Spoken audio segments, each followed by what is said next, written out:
Très chers frères et sœurs, que le Seigneur vous bénisse richement. C'est votre frère, le pasteur Difoko du ciel. Je viens en ce matin, après avoir observé un petit silence, parce que la Bible dit, en temps de crise, le sage reste calme. Mais ça ne veut pas dire aussi qu'on doit rester calme tout le temps, parce que la chose qui s'est dit, les choses qui s'est dit sur les réseaux sociaux nous amènent quand même à intervenir pour essayer d'éclairer le peuple de Dieu. Et ceci, c'est en rapport tout d'abord, avec une déclaration que j'ai dû faire où je disais que Jésus-Christ a terminé sa course dans l'homme appelé William Marion Branham. Alors, cela a posé pas mal de questions de la part des frères, que ce sont même des frères du message. Et pire que ça, et je crois que ça, j'aimerais y intervenir vers la fin sur cette déclaration-là. Mais il y a quelque chose d'autre qui est plus grave, parce qu'il y a des frères, je ne sais pas si c'est des frères, ou des pasteurs, des bishops, des évêques, qui ont posté des choses sur les réseaux sociaux, en disant, voici les blasphémateurs, l'Ifoko, voici, et on a pris une affiche de quelqu'un dans laquelle on a écrit ceux qui adorent au nom du Seigneur Jésus-Christ, ils adorent le diable, parce que le nom nouveau de Jésus-Christ, c'est le Seigneur, c'est William Marion Branham. Et on a pris cette affiche, on a collé en disant que c'est moi qui ai publié ça. Et beaucoup sont allés loin pour dire que c'est ce que je mets même devant mon église ou ce que je mets sur mon compte Facebook pour que les gens voient ce que je crois. Et il y en a même d'autres qui ont dit, finalement, il faut que là, il chante des choses, autre chose, et il prêche autre chose. Alors, tout d'abord, de un, je voulais dire ceci.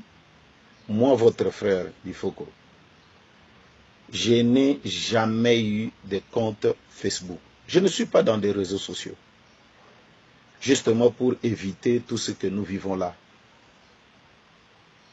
J'aime bien la vieille méthode du christianisme. Cette vieille méthode qui consiste, quand tu as un problème contre ton frère, tu le cherches et tu lui poses la question. S'il n'écoute pas, tu amènes un deuxième. S'il n'écoute pas, tu amènes un troisième. Et afin, on les déclare devant l'église, ou soit il faut l'excommunier, vous l'excommuniez. C'est cette vieille méthode que moi j'apprécie et j'aime. Parce qu'aujourd'hui, l'Internet, vous êtes votre propre réalisateur, il n'y a pas de censure, il n'y a rien. Vous brisez la loi, vous pouvez citer les noms des gens, des incriminés comme ça. Et avec l'Internet, on ne demande jamais pardon. La vie continue telle que ça y est. Je n'ai jamais eu de compte Facebook, ça c'est en un. Et en deux, je n'ai jamais publié une telle horribilité. C'est horrible. Et à ce frère, ou à cette personne qui a dû dire cela en mon nom, ou mettre cela en mon nom, je voulais simplement lui dire, si c'est une blague qu'il a fait, c'est vraiment alors une blague de très très mauvais goût. C'est vraiment une blague de très très très mauvais goût. Et si c'est un frère qui l'a fait pour nuire à son frère, vous savez quand des frères ont traité frère Branham de Seigneur Jésus-Christ, la personne du Seigneur Jésus-Christ, et qu'il fallait désormais commencer à baptiser les gens au nom de William Marion Branham, frère Branham a dit que ces genres de personnes étaient possédés par des esprits impies. Là, c'est seulement pour faire des frères Branham le Seigneur Jésus-Christ. Ils étaient impies. Mais qu'en est-il quand vous prenez, vous dites que votre frère a dit que le nom de Jésus-Christ, c'est le diable. Alors, une telle personne n'est pas seulement impie pour moi, mais excusez-moi les termes, ça doit être le diable incarné. Ça doit être la sorcellerie. Et c'est malheureux que cela se passe dans le milieu chrétien. Je crois que sous l'affiche, moi-même, j'ai bien regardé, il y a des numéros de téléphone. C'est des gens à Brazzaville. C'est vrai que je suis au Congo-Brazzaville, mais je ne vis pas à Brazzaville, je vis à Pointe-Noire. Vous pouvez appeler ces gens-là. Il y a un numéro, non, pour que vous demandiez. Nous sommes dans l'ère de l'information. Pourquoi crucifier votre frère si tant comme ça, qui vous a fait du bien parfois à un certain moment de votre vie par ces chansons? Ça, c'est de un. Vraiment, je suis beaucoup écœuré et indigné. J'ai pris un peu de mon temps, priant le Seigneur, me posant la question, c'est comment, c'est comment? Mais alors, finalement, je me dis que c'est des choses qui doivent arriver. Et de deux, j'ai déniché aussi en cela des attaques personnelles, surtout contre la personne du prophète William Marion Branham, que nous autres nous aimons. Nous aimons son message. Et tout. Et ces attaques personnelles de William Marion Branham, comme ils savent, les gens savent, que parmi les gens qui sont connus dans le monde du message, il y a l'Ifoko. Alors il faut essayer un peu d'attaquer tous ces gens-là. Il n'y a pas de problème là-dedans. Des attaques, ceci, mais cet genre d'attaque où on dit qu'il faut quoi, a dit, je me suis mis un peu calme pour dire, bon, d'autres réactions d'autres personnes, c'est compréhensible. Parce que si moi-même aussi, j'avais vu une telle affiche où on traitait le Seigneur Jésus-Christ de diable, j'aurais réagi, mais tout d'abord en étant chrétien, j'aurais tout d'abord appelé ces gens-là, au lieu directement de passer et de commencer à injurier les uns et les autres. Donc, comme je disais, je ne suis pas dans des réseaux sociaux, je n'en fais pas une chaire là-bas, dans des réseaux sociaux, où je dois prêcher par Internet, Facebook, je ne sais pas quoi là et tout. Je ne suis pas là-bas. Je suis beaucoup occupé à gagner des âmes pour le Seigneur et tout. Et maintenant, je voudrais un peu arriver au vif du sujet. C'est-à-dire, est-ce que quand je parle de Jésus-Christ qui a terminé sa course dans l'homme appelé William Marion Branham, pour les autres, les frères, comme je lis là, c'est ça le blasphème. Dire que Jésus-Christ a terminé sa course dans l'homme appelé William Marion Branham, c'est ça le blasphème. Alors, écoutez bien mes frères et sœurs. Nous autres qui croyons le message de William Marion Branham, nous avons des versets de la Bible. Je vais essayer de lire un peu ces versets-là pour vous et de vous dire comment est-ce que nous comprenons ces versets. Tout d'abord dans les livres de Malachie, parce que pour nous, nous croyons que le prophète William Marion Branham est venu accomplir Malachie 4. Il est l'Élie qui devait venir avant la destruction, avant la fin du monde. Pour les autres, ils disent Élie, c'est Sun Myung Moon, les autres disent Élie, c'est tel, les autres disent Élie, c'est tel. Ils sont libres de croire ce qu'ils veulent. Moi, je ne peux pas m'en prendre à eux. Mais pour moi, Élie qui devait venir, c'est William Marion Branham. Et dans Malachie 4, il est écrit, car voici le jour vient ardent comme une fournaise, ça c'est le jour de la fin du monde. Tous les hautains et tous les méchants seront comme du chaume, le jour qui vient les embrasera, dit l'Éternel des armées, il ne leur laissera ni racine ni rameau. Mais pour vous qui craignez mon nom, se levera le soleil de la justice. En ce jour-là, le soleil de la justice se levera. Et la guérison sera sous ses ailes. Vous sortirez, vous sauterez comme le veau d'une étable. Et vous foulerez les méchants, car ils seront comme de la cendre sous la plante de vos pieds au jour que je prépare, dit l'Éternel des armées. Souvenez-vous de la loi de Moïse, mon serviteur, auquel j'ai prescrit en oreille pour tout Israël des préceptes et des ordonnances. Voici, je vous enverrai Élie le prophète, avant que le jour de l'Éternel arrive, ce jour grand, ce jour dont nous venons de déterminer ici, ce jour grand et redoutable. Il ramènera le cœur des pères à leurs enfants, et le cœur des enfants à leurs pères, des pères que je ne vienne frapper le pays d'interdit. Pour beaucoup, ils disent que c'est Jean-Baptiste, mais Jean-Baptiste est venu au temps de la grâce.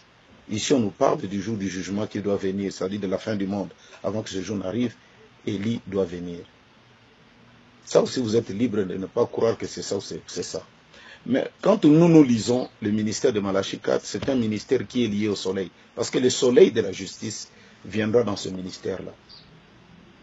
Alors, pas simplement ça, nous croyons aussi ce qui est écrit dans les livres, je vais lire ici, dans la Bible, dans le livre de Matthieu 24, verset 27. Car comme l'éclair part de l'Orient et se monte jusqu'en Occident, ainsi sera l'avènement du Fils de l'homme. Car comme l'éclair quitte l'Orient et se monte jusqu'en Occident, ainsi sera l'avènement du Fils de l'homme. Donc le Fils de l'homme, son avènement, sera exactement comme l'éclair. Mais il y a d'autres traductions de la Bible, on dit comme le soleil quitte l'Occident, l'Orient plutôt, et se montre en Occident, ainsi sera l'avènement du Fils de l'homme. Je vous ai dit ici que Malachie 4, son ministère aussi est lié au soleil. Pour nous qui croyons le message de Branham, il nous a dit ceci, je vais essayer de lire, dans sa prédication prêchée en 1962, le 13-7, paragraphe 222, intitulé dès ce moment, il dit « La civilisation est venue de l'Est et a suivi le soleil à l'Ouest. » Et c'est vrai, c'est la côte ouest maintenant. Si elle se déplace encore, elle retournera à l'Est. J'aimerais prêcher sur cela. Quand l'Est et l'Ouest se rencontrent, regardez, le soleil se lève à l'Est et il poursuit sa course à l'horizon et se couche à l'Ouest. Donc termine sa course à l'Ouest. Le même soleil qui s'est levé à l'Est, à l'Ouest. Et c'est vrai. L'histoire de l'Église, c'est l'histoire du soleil. L'Église a commencé à Jérusalem, à l'Est, en Asie. L'Est, c'est l'Asie. Et cette civilisation qui a commencé à l'Est a commencé petit à petit à rentrer en Grèce. De la Grèce, c'est allé en Europe. Nous avons des Calvins, des grands serviteurs de Dieu qui ont essayé d'élever le mouvement de réveil en France. Vous continuez. Vous avez de John Wesley, vous avez Luther en Allemagne, de France, l'Allemagne. Vous avez John Wesley et son frère Charles Wesley en Angleterre. Et de l'Angleterre, tous les grands mouvements aujourd'hui des églises sont aux États-Unis, qui est l'Ouest, l'Occident. Je dis bien tous les mouvements. Tous les mouvements des églises sont aux États-Unis.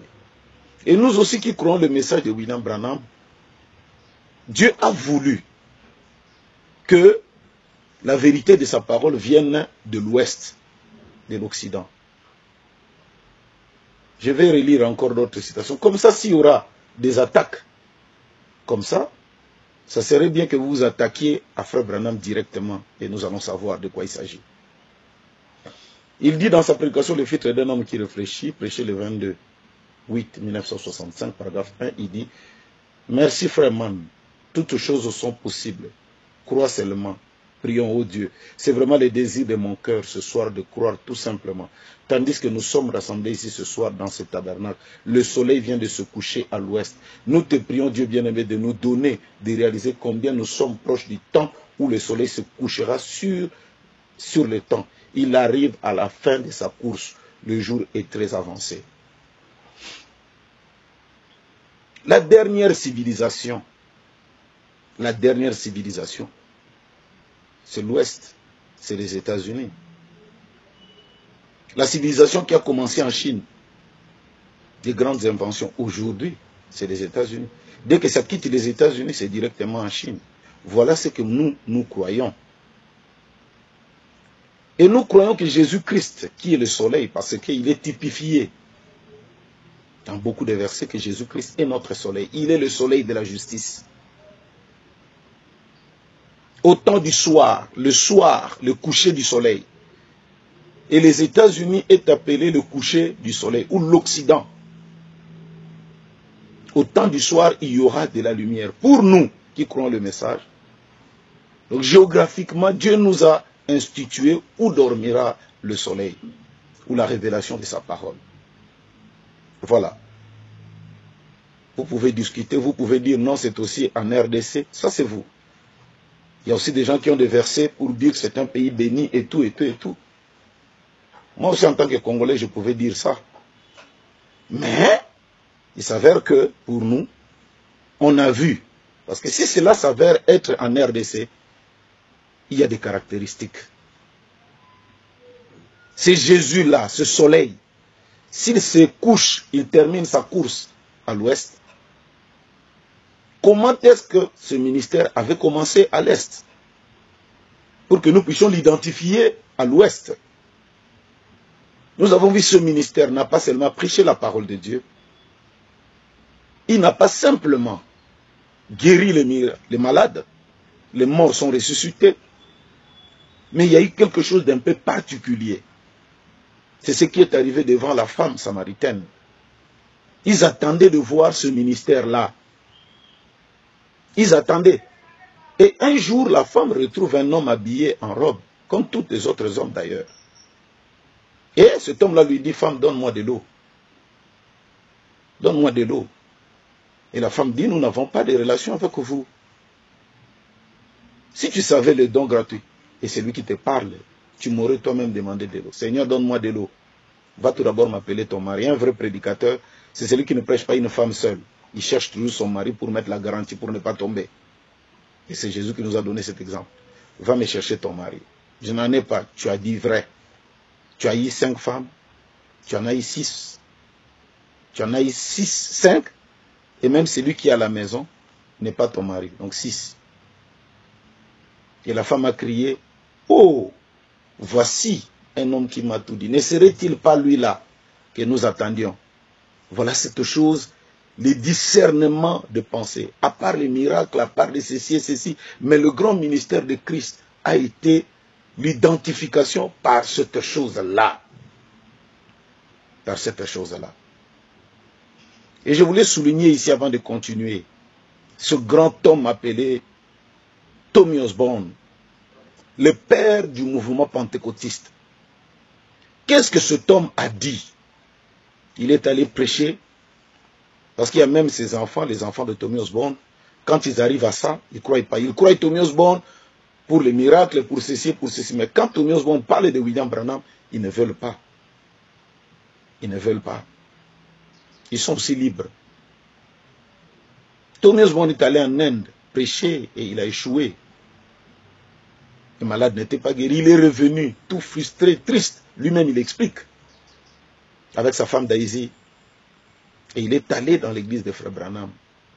Où un miracle extraordinaire a eu lieu. Un enfant paraplégique et tout, et tout, et tout, et tout. Tommy Osborne dit, je m'attendais à ce que nous prions comme chez nous, les pentecôtistes. Et cela y est sur YouTube. Je m'attendais, compris. Mais cet homme s'est mis debout, il a dit, Seigneur Jésus, calmement, sans crier, sans faire oh non. Au nom de Jésus-Christ, que ces démons sortent de cet enfant. Et tout d'un coup, il a dit, relevez vos visages, voyez, cet enfant est guéri. C'est Tommy Osborne qui a dit le premier, c'est Tommy Osborne. Il a dit, ce jour-là, j'ai vu le Seigneur Jésus-Christ dans la chair d'un homme appelé William Marion Branham. Je crois que s'il y a quelqu'un qui a commencé à blasphémer en ce temps-là, ça doit être Tommy Osborne. Ça doit être lui. Est-ce que le fait de croire que Jésus-Christ entre dans un frère, dans un homme, c'est ça le blasphème? La Bible ne dit-elle pas, voici je suis avec vous, parmi vous, et même en vous, jusqu'à la fin des temps. En nous, jusqu'à la fin des temps. Donc le langage de dire que Jésus-Christ entre dans un homme, ce n'est pas blasphémer. À ma petite connaissance de la parole de Dieu, ce n'est pas blasphémer. Mais nous, comme je l'ai dit, je reviens à la révélation du Seigneur Jésus-Christ. Le soleil qui doit se coucher, finir sa course à l'ouest. Je viens de vous lire ici, Frère Branham l'a dit. Dans la foi transmise aux saints une fois pour toutes, ça c'est lui qui l'a dit.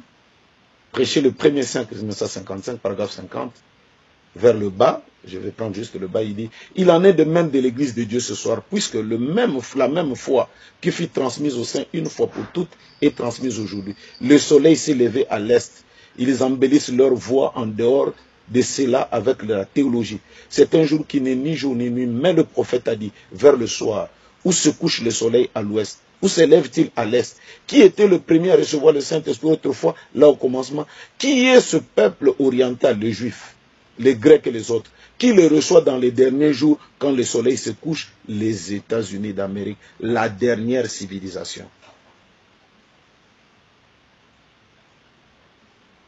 Donc c'est ça pour nous la dernière phase du ministère du soleil. Et comme on l'a dit, la Bible dit, ce qui arriva du temps de Lot dans Sodome et Gomorrhe arrivera de même à la fin des temps. Elle arrivera de même à l'avènement du Fils de l'homme. Comment le Fils de l'homme se révélera? Comment il va se révéler? Qu'est-ce qui s'est passé du temps de Lot? Abraham a commencé à intercéder pour son neveu. Et tout d'un coup, il voit 3 hommes qui viennent. La Bible dit qu'il y a eu 3 hommes. Mais l'un d'eux était Dieu qui était entré dans un homme. C'est ce que la Bible nous dit dans les livres de Genèse. Et il est venu devant Abraham et il a parlé avec Abraham. Il a parlé pour aider son frère Lot. Ne sommes-nous pas dans l'âge sodomique? Qu'est-ce que Sodome et Gomorrhe? Ce n'était pas les mariages homosexuels. Ce n'est pas toutes ces saletés que nous voyons aujourd'hui. Déjà, le monde appelle le monde dans lequel nous vivons, c'est Sodome et Gomorrhe. Si le monde est devenu Sodome et Gomorrhe, mais ça ne s'arrête pas là. Dieu aussi doit visiter son peuple. Dieu doit visiter son peuple. Alors, pour nous, cet homme-là, quand il était venu, il a tourné les dos à la salle. Il a discerné les pensées de Sarah. C'est cette spécialité-là, ce ministère-là de Jésus-Christ. Non pas seulement guérir le malade, parce qu'on peut guérir même le malade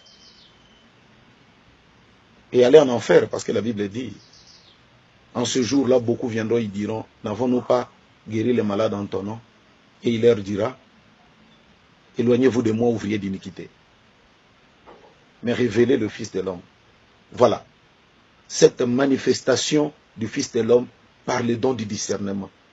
2000 ans l'Église a circulé comme ça. Mais voilà qu'un homme, un primérien, qui n'a pas étudié, est venu sur la scène. Les Américains même n'ont pas compris ce ministère. Ils ont appelé ça de la télépathie. Le FBI est venu enquêter sur cet homme. Comment un homme, un primérien et tout, les autres ont même dit comme il a des ancêtres des Indiens, donc c'est des totems de leur famille. Mais souvenez-vous, il y a la loi de la reproduction. Si c'est des totems, mais on ne peut pas aimer Jésus-Christ avec des totems. Excusez-moi, c'est incompatible.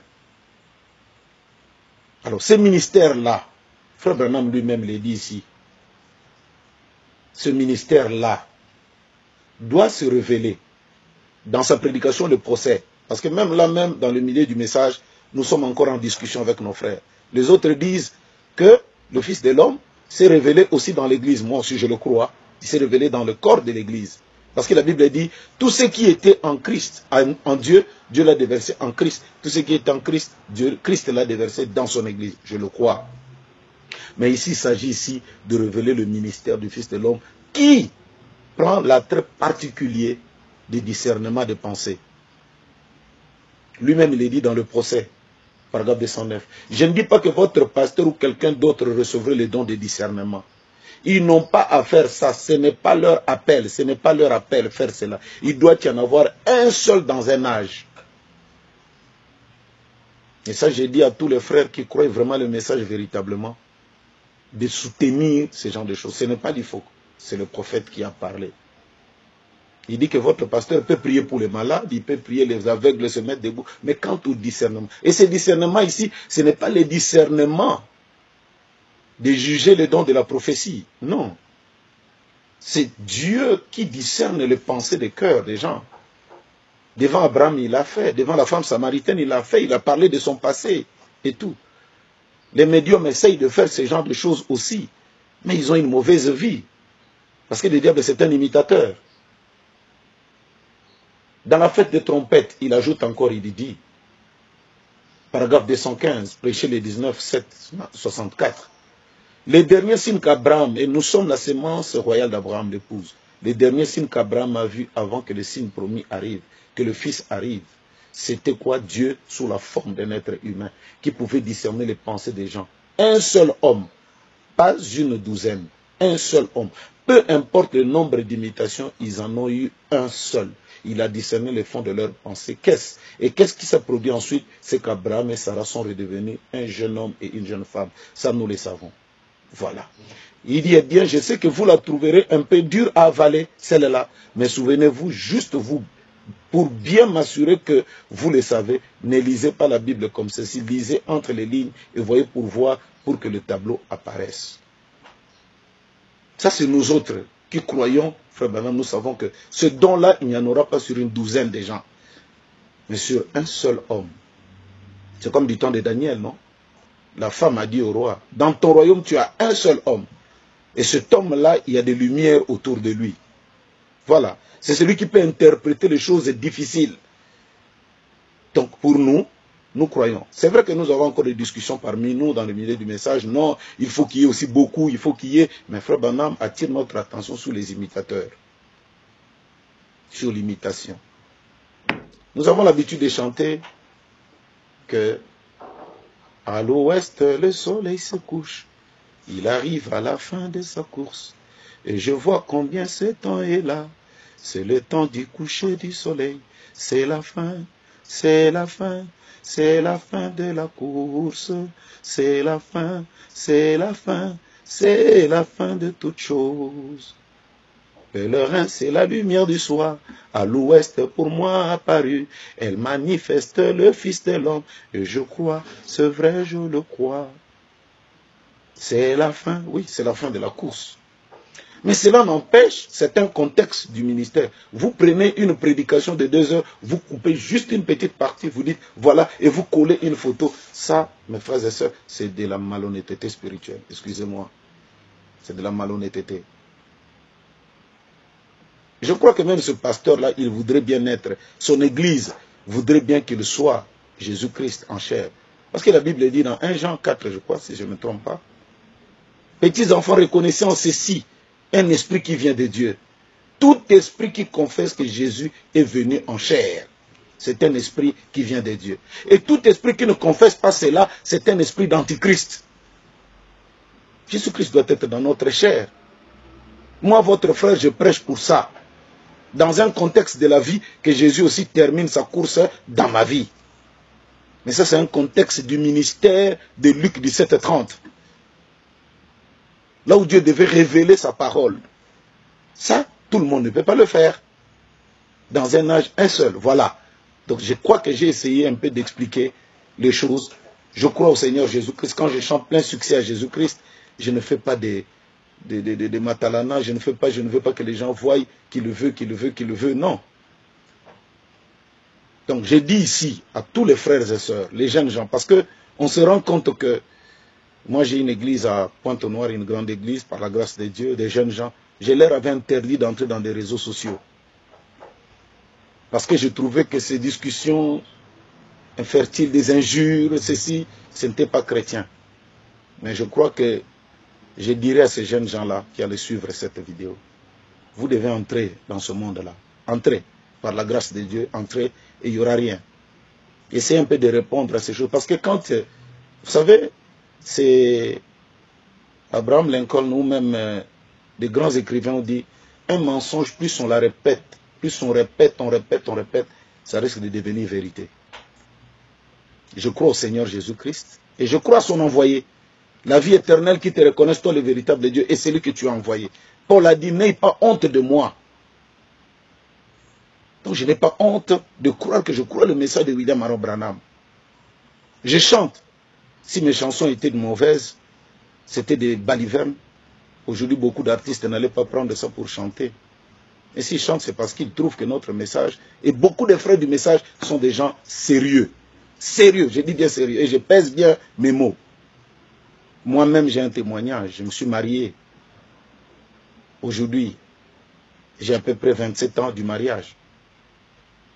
Vous n'avez jamais entendu il faut que là-bas, il faut que... C'est à cause du message là. C'est parce que j'ai Christ en moi, j'ai Jésus-Christ dans ma vie.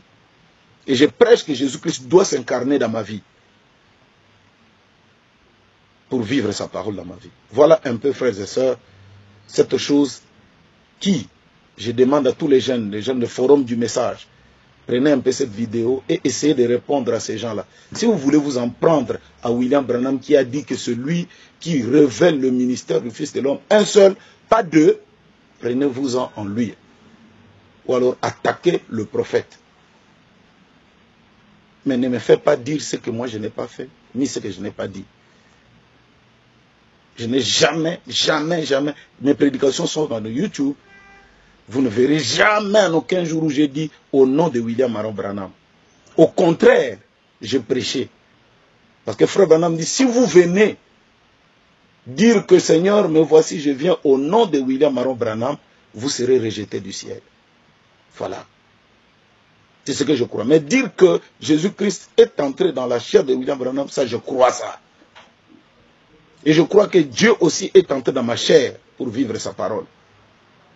Parce que la Bible déclare, voici je suis avec vous, et même en vous, jusqu'à la fin des temps.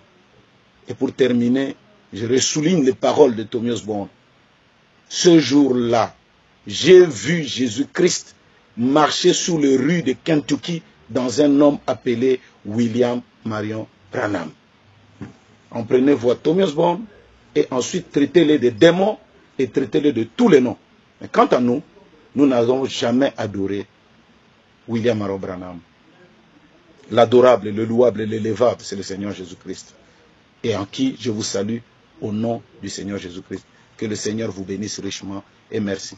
À tous les frères, ça fait mal à beaucoup de gens qui ont entendu. Et l'autre même a dit, j'ai vu des déclarations, il faut attraper, il faut qu'au mandat d'arrêt. Bon. Qu'est-ce qu'il faut dire en cela? Qu'est-ce qu'il faut dire? Il y a des gens qui croient que le Saint-Esprit c'est un homme, il est dans le Bas-Congo. Est-ce que vous les avez attrapés? Donc voilà, la Constitution dit que chacun est libre d'exercer sa religion. Aussi longtemps que cette religion n'entrave pas la sécurité du territoire. Laissez-le. Parmi nous-mêmes, nous avons ce combat-là avec les gens qui adorent Branham. J'ai été atteint que j'ai prêché et j'ai dit ouvertement devant les gens que ceux qui adorent William Branham sont des lépreux. Et je ne le fais pas parce que seulement je vais me cacher, non. C'est la stricte vérité. Que le Dieu de William Branham vous bénisse richement. Son nom c'est le Seigneur Jésus-Christ. Merci et shalom. Ciao.